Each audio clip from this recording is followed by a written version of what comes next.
سلام علیکم دوستان عزیز. من صدرالدین میخوام در این سری چشمه کوهستان برای شما یک قصه را یک نقل رو به بیان سازم. روز یک مسافر از دهه میگذشت، خیلی خسته و مانده شده بود. در یک گلبی چشمه دو نفر نشسته بودند. از آنها پرسید: من بسیار خسته شدم، میتوانم که این بگاه شب خود را در این دهه شما روز نمایم و شما گفته میتوانید که مردم این ده چگونه باشند؟ یکی از این مردها با او گفت: در آن جایی که شما زندگی میکنید مردمشان چگونه هستند؟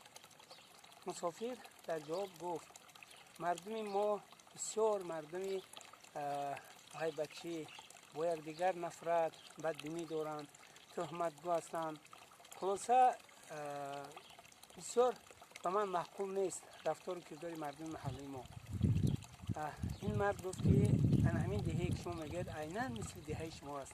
شما میتوانید راه خود را دوام دهید و در اینجا مهمان نشوید. آن مسافر گذشته رفت.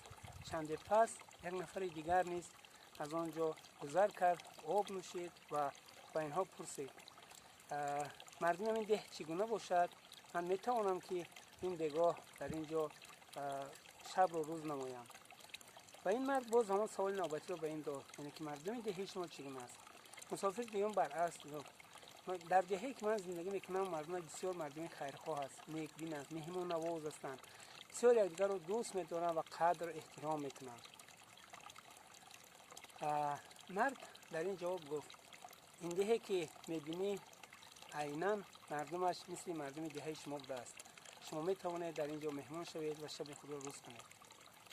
نفر دیگری که در اینجا نشسته بود در تعجب مانده میپرسد که ای برادر، برای چی به مسافر یکم مردم ده همان را بد گفتی و به مسافر دیگم باشد برعکس؟ در جواب گفت که یعنی که مسافر اول که آن مردم دهشان بد گفت، او خودش دل و نیتش بد بود. و این مسافر دیگم که برعکس مردم خش مهمان نواز و دلگشاد سخی گفت، یعنی این در اصل خود اون نیز همین خاراکتر رو دارد، همین خصلت ها رو دارد.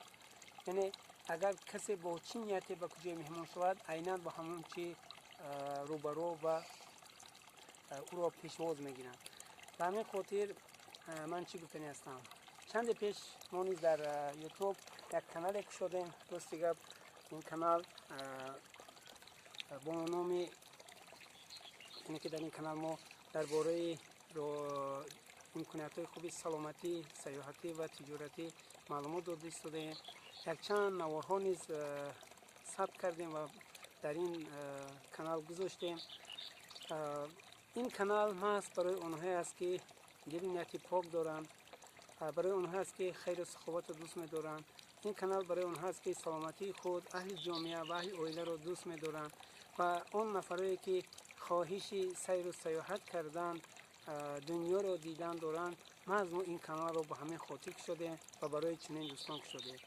کسی که چنین دل نیت دارد، کسی که چنین خواهش و تمنیات ها رو دارد، میتواند به ملال به کانال ما پیوست شوند، ما رو دستگیری نمایند، مصلحت ها توصیه ها دهند، در فکر و اندیشه های خود را بیان سازند و دوستان و نزدیکان خود این چی را توصیه دهند.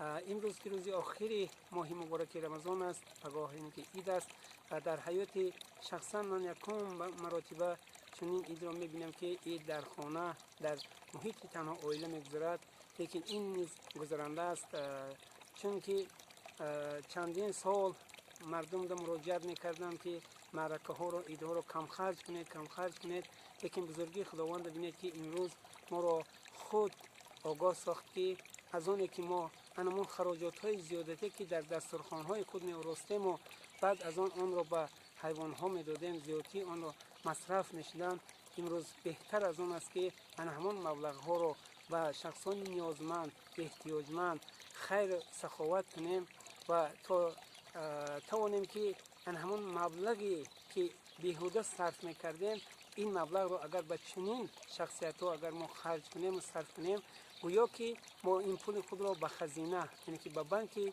خداوندی گذاشتیم که برکت و حاصل این صدها هزارها مراتبه زیادتر است برای در آینده، برای پیشرفت تجارت شما، برای پیشرفت زندگی خوب و آسایشته شما و هر یک شما تمنای آن میکنم که در این روزهای سعید پیش از همه عملهای خیر و نیک اقلا هیچ که نباشد با سخنهای خوب با عملهای نیک خود توانید دل نفری را به دست بیارید، نفری را خرسان نمایید. بزرگی انسان در این است.